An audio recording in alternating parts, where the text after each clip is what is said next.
সিজান ও মিজান যমজ দুই ভাই, ঠিক আছে? তারা খুবই কিউট দেখেন।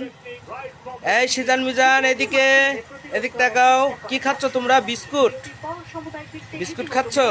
বাহ, এটা হাসো তো, এটা হাসো। তুমি খাই দাও, ভাইয়ার খাই দাও একটু। এরা খুবই কিউট। হ্যাঁ দেখেন বন্ধুরা, সিজান মিজান এইদিকে। বাহ বাহ বাহ বাহ। এই যে তাদের দাদা বসে আছে, তাদেরকে সাথে নিয়ে আমাদের অতি পরিচিত মুখ দামোদা বাজারের চান্দু ভাই, ওনার দুই যমজ নাতি, বড় ছেলের সন্তান। সিজান মিজান এদিকে। আল্লাহ হাফেজ।